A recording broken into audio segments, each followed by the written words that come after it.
Oh.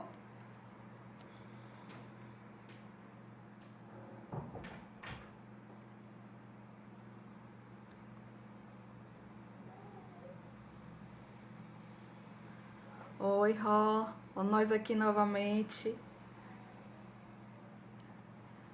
O áudio tá bom? Agora voltou tudo? Ou ainda está travando?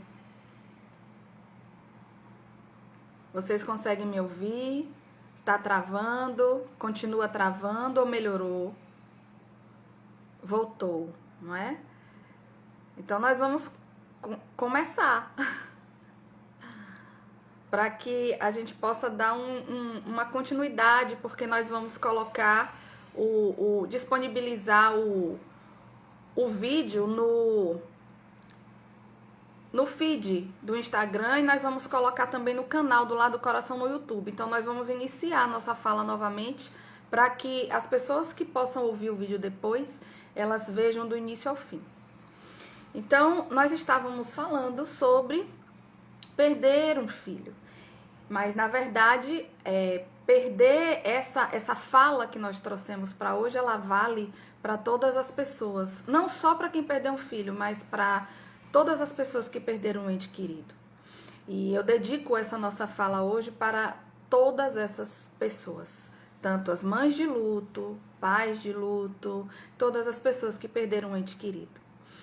Então, quando nós perdemos um ente querido, parece que nós recebemos uma punhalada no coração daqueles que ficam. E quando se trata de filho, parece que a dor é ainda maior. O casal, quando se une, ele se une no propósito de poder ter descendentes, pelo menos a maioria deles. Mas a mídia nos mostra que nem sempre isso acontece. Às vezes é uma doença fulminante que leva o filho embora. Às vezes é um acidente. Às vezes é uma bala perdida. Às vezes é uma violência estrondosa, deixando no lar um vazio que a dor e a saudade tratam de preencher logo, prontamente. Para onde seguiram nossos anjos? Para onde foram nossos filhos? Por que Deus permite uma convivência de poucos meses, poucos anos ou alguns anos, ao lado daquele filho, ao lado daquele ser que foi tão esperado, tão aguardado, tão amado, tão desejado, para logo depois arrebatar a sua presença, arrebatar a sua companhia do nosso lado, fechando seus olhos, retirando o brilho dos olhos de forma tão prematura? Existem perguntas que nós não encontraremos respostas aqui. Existem questionamentos que nós não encontraremos respostas aqui. Por isso, não é saudável nos debruçarmos nos questionamentos improdutivos. Não é saudável ficarmos buscando os porquês, porque para muitos porquês nós não teremos respostas enquanto estivermos aqui. Há perguntas que nós só encontraremos respostas quando nós estivermos do outro lado da vida. Por isso, é importante que nós confiemos no planejamento de Deus para a nossa vida, para que possamos nos aquietar na fé, para que possamos nos aquietar confiando nos propósitos divinos. Maria, eu sempre gosto de trazê-la como exemplo. Maria é mãe de luto, mãe de Jesus. Vivenciou toda aquela dor com o seu filho, viu o escárnio, o assassinato do seu filho tão amado. Maria não entendia por que Jesus estava sendo massacrado daquela forma. Por que o seu filho estava sendo assassinado daquela maneira? Ela não entendia por que tudo aquilo estava acontecendo. Mas Maria não se debruçou nos questionamentos improdutivos. Ela não ficou se debruçando nos porquês. Ela resignou-se, aceitando e fazendo a sua parte. É comovedor vê-la cuidando do corpo do filho, ajeitando, preparando para que ele pudesse ser enterrado. Tudo isso movido com muito amor, muita saudade e muita coragem, que não foram em vão. Os apóstolos, entristecidos, cabisbaixos, sofrendo, se sentindo massacrados, derrotados. Somente quem já perdeu um ente querido muito amado para poder entender a força das minhas palavras agora. Mas foi numa manhã de domingo e que uma mulher estava indo levar flores, visitando um túmulo. Ela levava flores para chorar, ela levava flores para lembrar, ela levava flores para se sentir próxima daquele que foi tão importante para ela. E ela foi logo seguida do modelo de mãe que é Maria. E foi nessa manhã de domingo que o mundo pôde receber a mensagem mais maravilhosa que nós poderíamos ter, que é a mensagem da imortalidade da alma. Volta Jesus do túmulo, sem cicatrizes, sem lágrimas, sem dores, sem sangue, vitorioso, absolutamente vitorioso, cumprindo as palavras que ele havia dito algum tempo atrás: eu venci o mundo. Na glória da imortalidade da alma, o coração de uma mãe de luto pode descansar um pouco. Parte da sua dor é arrancada. Ela não pode ouvir a voz do filho. Ela não pode abraçar o filho. Ela não pode sentar à mesa com o filho para almoçar. Ela não pode sentar à mesa com o filho para conversar. Mas ela sabe que o filho está vivo. Ela sabe que seu filho vive. E o benfeitor Emmanuel, que foi mentor de Chico Xavier, vai trazer uma análise maravilhosa a respeito de Jesus na cruz, olhando Maria e João, aos pés da cruz enquanto ele sofria, enquanto ele era crucificado. E quando ele vê aquela mulher aos pés da cruz chorando, aos pés da cruz sofrendo, ele olha para aquela mulher, olha para aquele jovem que estava ao lado da sua mãe e ele diz: mulher, eis aí o teu filho. Eis aí a tua mãe, ele fala para João. É como se ele dissesse: mãe, eu estou te dando um filho. Eu estou te dando um filho para ficar no meu lugar, por enquanto. E o benfeitor Emmanuel vai dizer que quando Jesus diz essas palavras, eis aí o teu filho, na verdade ele está dizendo assim, em outras palavras: mãe, não deixe a dor te destruir. Não deixe a dor que você está sentindo agora paralisar o seu amor. Porque o amor precisa continuar fluindo. Deixe o amor fluir. Porque o amor, quanto mais se divide, mais se multiplica. E Maria segue com João. E ambos vão para Éfeso e ficam lá até Maria velhinha. Mas a multidão encontra Maria. E Maria sendo encontrada, aquela multidão sofrida, chorosa, vendo aquela coragem, aquela força daquela mulher, porque a fama de Maria foi longe. As pessoas iam ao encontro dela e ela sempre dizia assim: filho, isso também passa. Tudo passa. A dor passa, o desespero passa, o desequilíbrio passa, toda separação passa, todo afastamento passa. Por que eu estou dizendo isso? Porque a lei de Deus não é de separação, é de união. A lei de Deus não é de despedida, é de reencontro. E quando Maria fala, isso também passa, ela está dizendo exatamente que a lei de Deus é de união, é de reencontro. Mas ela dizia isso baseado na fé, porque ela estava longe do filho. Ela estava longe de Jesus. Que ela sabia que seu filho continuava vivo, Maria não tinha dúvidas. Maria sabia que Jesus estava vivo. Ela sabia que seu filho vivia. Tanto que Jesus, vez ou outra, aparecia para os apóstolos e ainda conversava com eles. Se ela sabia que seu filho permanecia vivo, o que doía? A saudade. A saudade doía. E era a saudade que fazia com que Maria, vez ou outra, chorasse a partida de Jesus. A essa altura da nossa vida, nós todos já deveríamos saber que a vida na Terra é uma viagem, é uma peregrinação. O grande desafio é que, para alguns, a vida aqui neste plano não é tão breve. Algumas pessoas viverão 60, 70, 80, 90 anos.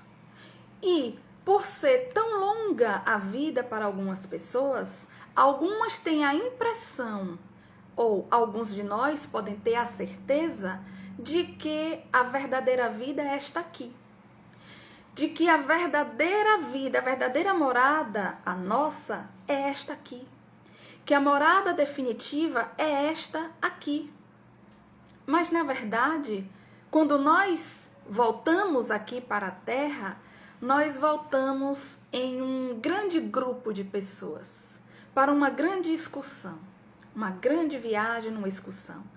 E no nosso grupo de viagem, nós vamos encontrar aquele que vai ser nosso pai, aquele que vai ser nossa mãe, aquele que vai ser nosso esposo ou esposa, aqueles que serão nossos irmãos, aqueles que serão nossos tios, aqueles que serão nossos filhos, aqueles que serão nossos amigos, aqueles amigos queridos, amigos tão amados, amigos que nós amamos até mais do que certos parentes consanguíneos, porque fazem parte da nossa família espiritual.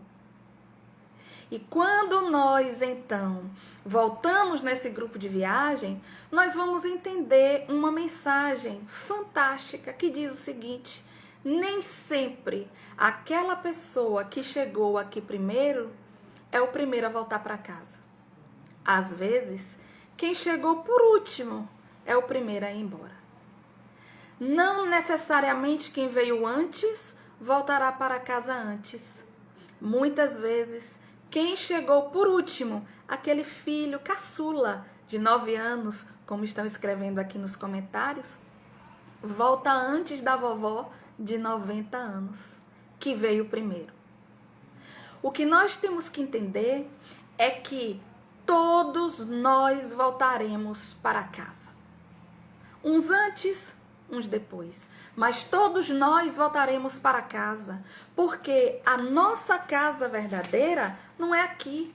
E o nosso fim é a nossa casa, não é a viagem. Todos nós voltaremos. Mas a viagem, ela é tão encantadora. A viagem aqui no mundo é tão maravilhosa que às vezes nós nos distraímos e achamos que nós vamos viver aqui para sempre. Achamos que nós vamos estar aqui para sempre. Nós achamos que nós estaremos sempre com os nossos entes queridos do nosso lado para sempre. Não é assim. Não é assim em nenhuma viagem. O propósito de toda viagem é que ela tem um caráter provisório. Toda viagem, ela tem hora, ela tem dia de começar e tem data para terminar. Se nós estamos em uma grande viagem, a viagem passa. A viagem passa e nós voltamos a dizer que tudo passa e só o amor de Deus permanece. Quanto mais os anos passarão, quanto mais os anos vão passar, a saudade no coração daquele filho que partiu, daquele ente querido que partiu, vai aumentar. Ela vai se tornar cada vez maior.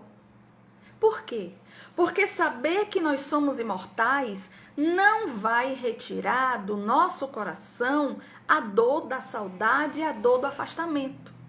Saber que nós somos imortais vai retirar o desespero, vai retirar o desequilíbrio, mas nós vamos continuar sentindo a dor que a saudade provoca, a dor que o afastamento daqueles que nós amamos provocam.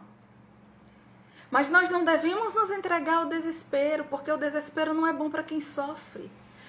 O desespero nos afasta do amor de Deus, que vai encontrando caminhos para estar perto da gente. O desespero vai nos afastar daquelas pessoas que nos cercam e que, na verdade, são instrumentos de Deus para nos ajudar. Crer na imortalidade da alma, crer que o nosso filho, crer que o nosso ente querido está vivo, vai retirar, sim, o desespero, a revolta, o desequilíbrio. Mas a dor da saudade, a dor do afastamento, essa dor, ela vai permanecer. É preciso esperar. Esperar, esperar, esperar. Esperar o grande encontro onde nós poderemos estar juntos novamente. A volta para casa, onde nós poderemos encontrar aqueles corações amados que estiveram juntos a eternidade afora. Esperar com paciência, entendendo que nem toda dor é um resgate. Maria, por exemplo, ela sabia que ela e Jesus não era resgate. Jesus, ele estava precisando, digamos assim, de uma mulher, de uma mãe, forte o suficiente, corajosa o suficiente, valorosa o suficiente, que pudesse lhe acompanhar naqueles momentos de grande dor, naqueles momentos de grande aflição, naqueles momentos onde ele estava padecendo de forma tão injusta. E ele precisava de uma mãe corajosa como Maria. Quantas vezes isso não acontece? Agora, nesse momento, quantos espíritos não estão no plano espiritual preparando para retornar? Quantos espíritos estão programando o seu retorno para a Terra, o seu retorno para cá, sabendo do conjunto de dores que enfrentarão, sabendo do conjunto de provas que experimentarão, porque eles precisam passar por esse conjunto de dores, por esse conjunto de provas, para reparar todo o mal que um dia puderam efetuar, manchando, causando uma nódoa. E essa nódoa, ela tem que ser reparada. E eles fazem esse planejamento, eles fazem essa programação. Muitos deles sabem, muitos desses espíritos que estão fazendo a sua programação agora, neste momento, sabem que desencarnarão na infância. Muitos sabem que morrerão de uma doença fatal.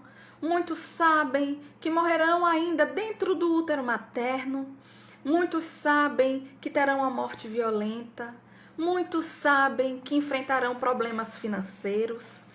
Muitos sabem que enfrentarão problemas afetivos. Sabem, porque a justiça divina encontra todos os seres.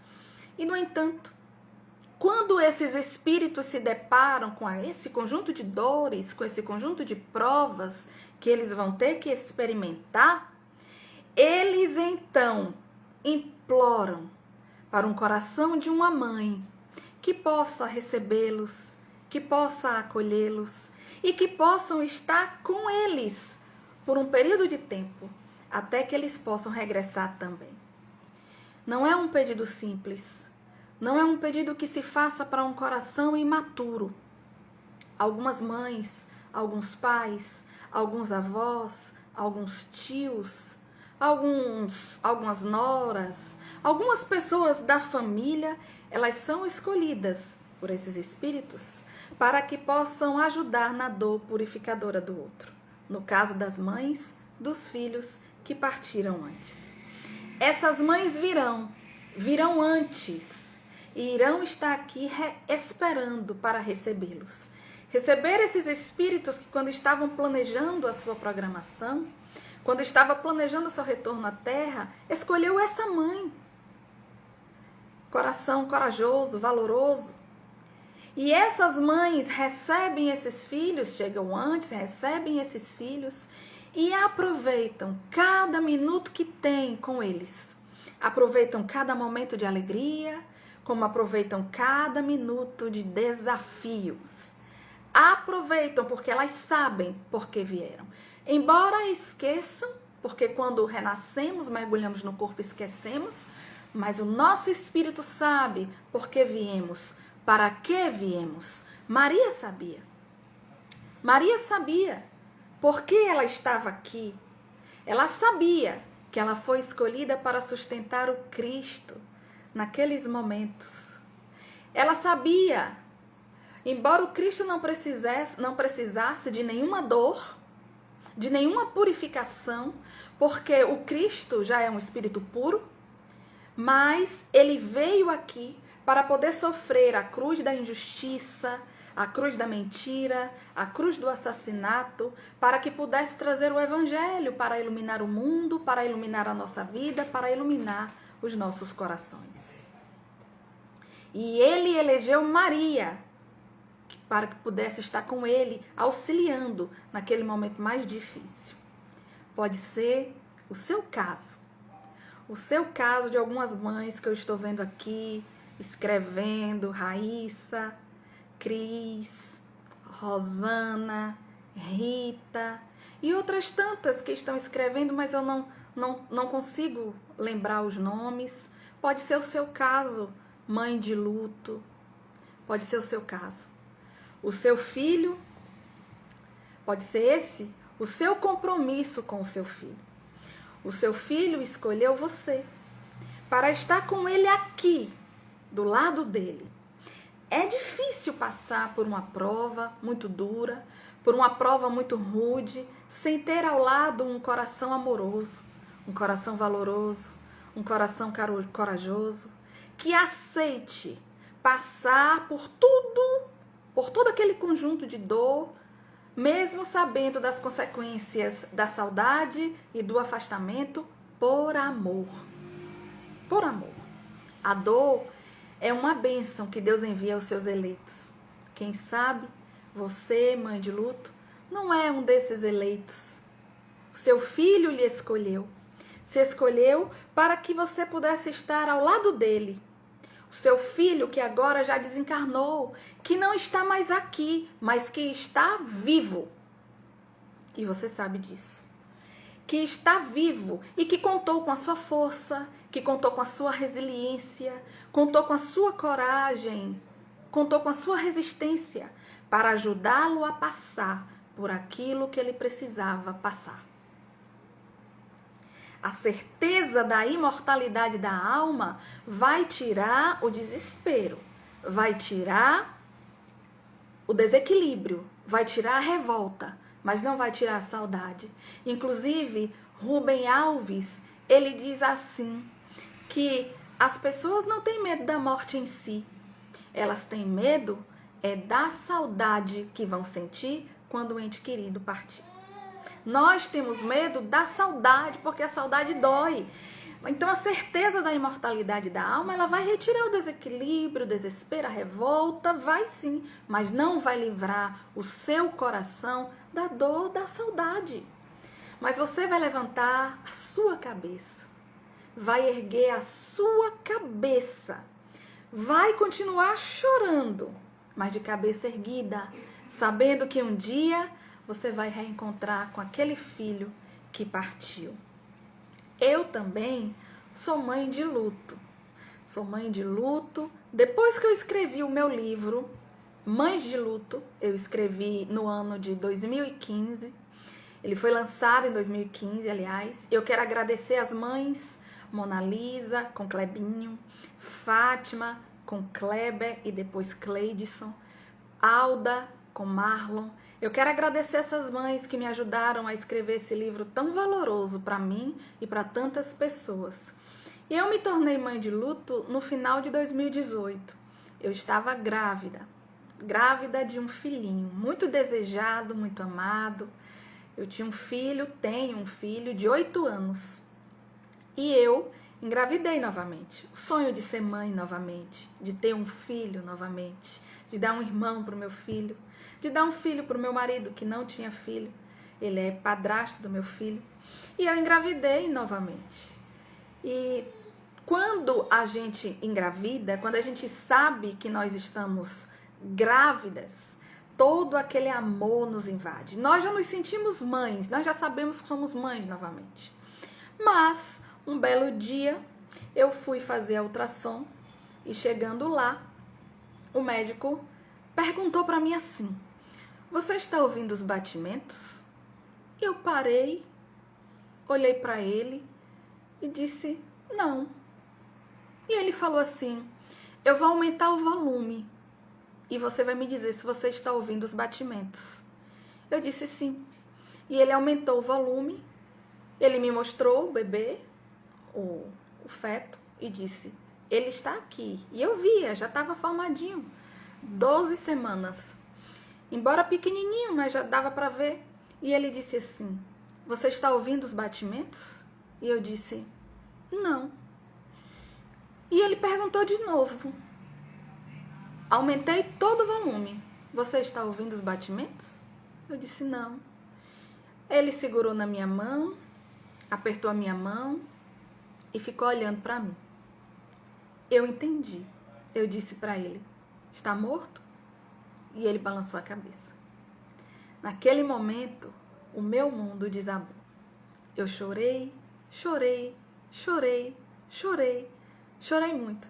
E me permiti chorar, porque nós temos que nos permitir chorar. Chorar não é falta de fé em Deus. Chorar não é falta de fé no vida futura, na imortalidade da alma. Não. Nós precisamos chorar para exteriorizar a nossa dor. Estava doendo, eu precisava chorar. Eu precisava colocar para fora a minha dor. E eu chorei.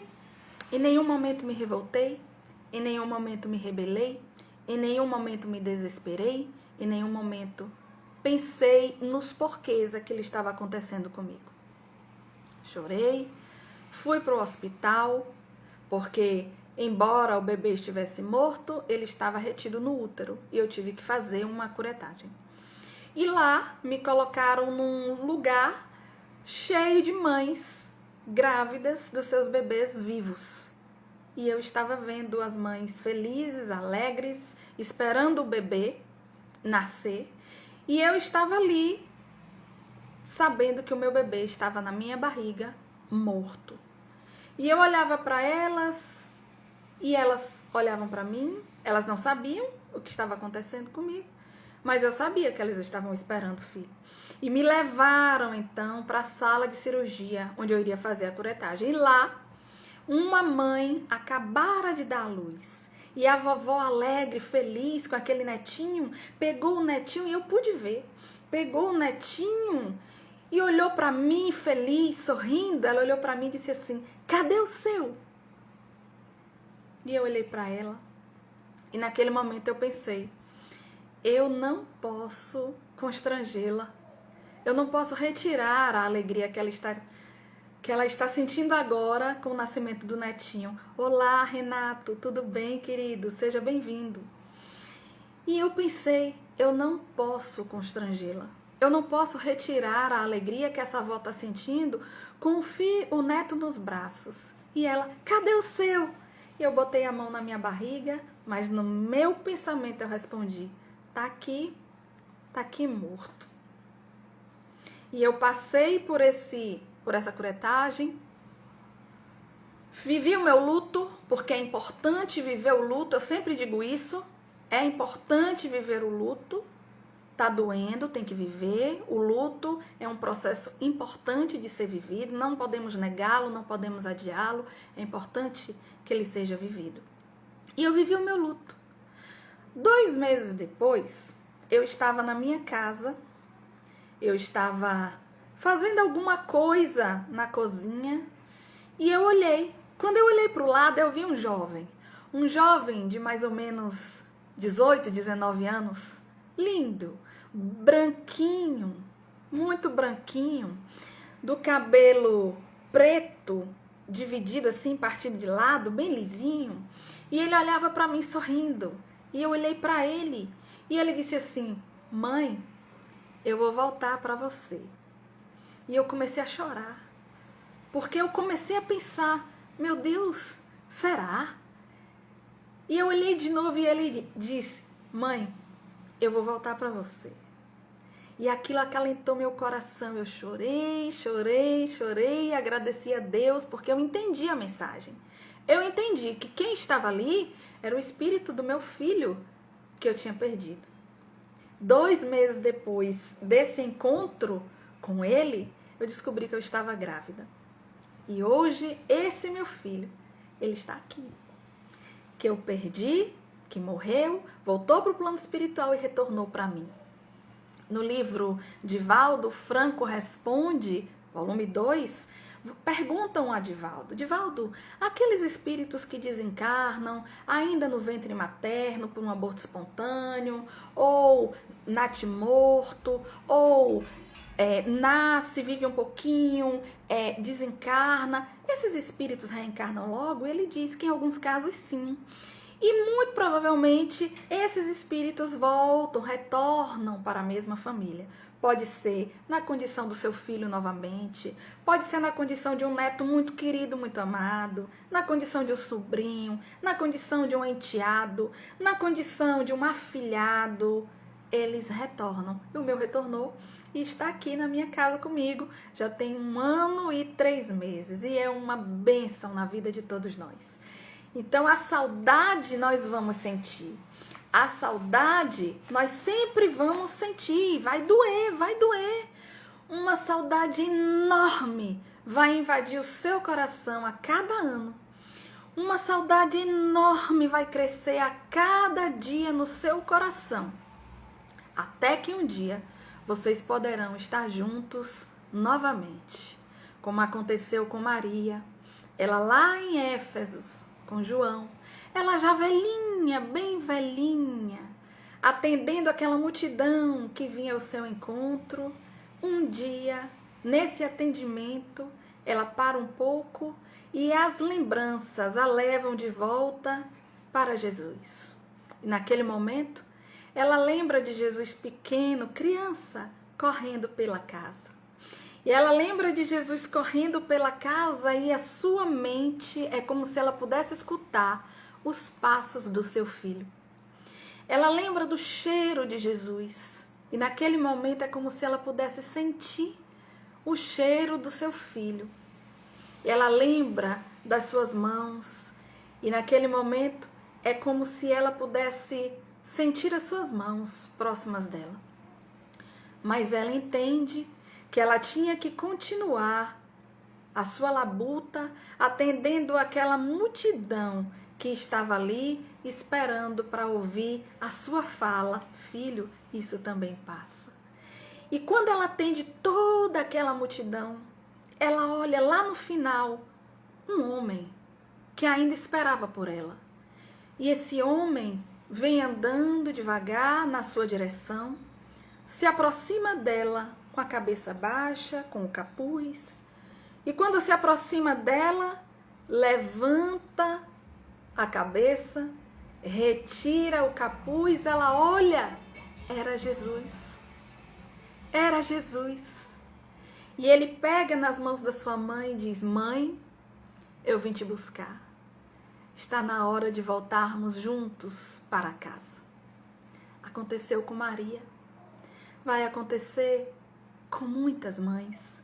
Pode acontecer com você, do seu filho que partiu, está esperando o seu retorno, está esperando a hora de poder estar com você novamente. Essa é a mensagem que eu quis trazer para todos vocês, mães de luto. Que tenham fé, que tenham esperança, que continuem firmes, corajosas, lembrando que vocês foram escolhidas por eles, por seus filhos, para que pudessem ajudá-los a atravessar as provas duras, as provas rudes, aos quais eles tinham que passar. Porque vai chegar um momento em que vocês poderão estar juntos de novo e eles poderão, num abraço apertado, abraçar cada uma de vocês, olhar nos olhos e dizer assim: mãe, eu senti tanta saudade. Porque a saudade dói dos dois lados da vida.